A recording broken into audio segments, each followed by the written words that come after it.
こんにちは。今回ご紹介するのは、ジェネレイドスコープ、映像、音声、音楽のすべてを生成 AI で制作したオムニバス形式の映画です。以下の3つの短編映画で構成されています。グランマレビト、監督は山口博樹。近未来を舞台に、暴走したロボットを鎮圧する超能力者の活躍を描いた作品です。あずさ、監督は曽根武史。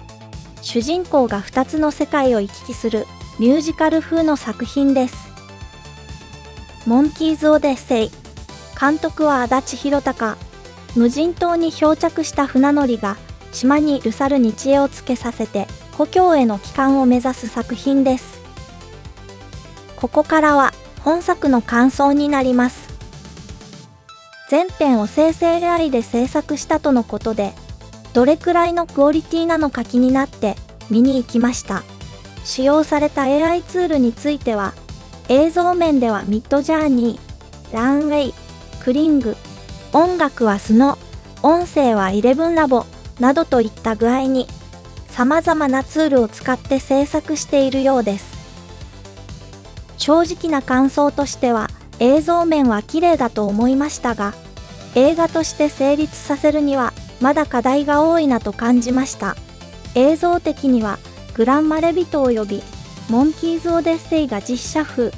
あずさがアニメ風となっています。映像自体は3作品とも綺麗です。音楽についても特に違和感はありませんでした。登場人物のセリフ、ナレーションは3作品とも英語でした。音声も生成 AI ですが、そこまで棒読み感はありませんでした。登場人物の一貫性について、生成 AI の場合、動画を生成するたびに絵柄が変わっていったりしますが、3作品ともキャラクターの一貫性についてはよくできていると思いました。特にグランマレビトではロボットが出てきますが、機械の一貫性を保つのにはかなり苦労したのではないかと思います。個人的には映像以外の細かいところで違和感を覚えた点がいくつかあるので、話していきます。まず気になったのがカメラワークです。通常の映画であればシーンに応じて様々なアングルから撮影すると思います。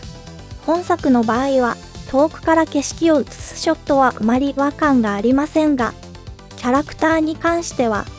顔のアップとか上半身を映すショットが多かった印象です。全体的に水平方向や縦方向のカメラワークが少なかったと思います。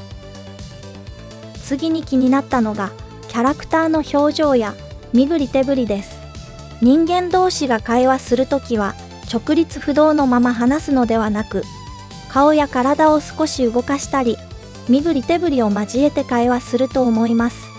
本作において、キャラクターが会話するシーンでは、体が動かず、目とか口だけが動くような感じのシーンが多かった印象です。表情の作り方も少し不自然な感じがあります。キャラクターだけでなく、例えばモンキーズ・オデッセイでは、猿が焚き火を起こすシーンがありますが、焚き火の炎だけが動いていて、他のものは静止しているように見える映像がありました。これには少し違和感を覚えました。まとめとして、映画全編を生成 AI で制作するというチャレンジは評価したいです。ただ、まだ違和感のある部分も多いので、今後の AI の進化により、より自然な映像が生成できるようになるといいな、と思いました。今回の動画は以上となります。上映後のトークイベントで監督陣からも発言がありましたが、ジェネレイドスコープ企画の続編には前向きとのことでした。生成 AI はどんどん進化していくので、次回作が制作される際はもっと映画らしくなっていることを期待しています。特にグランマレビトについてはいいところで終わってしまって残念だったので、続編もぜひ見てみたいと思います。それでは次の動画でお会いしましょう。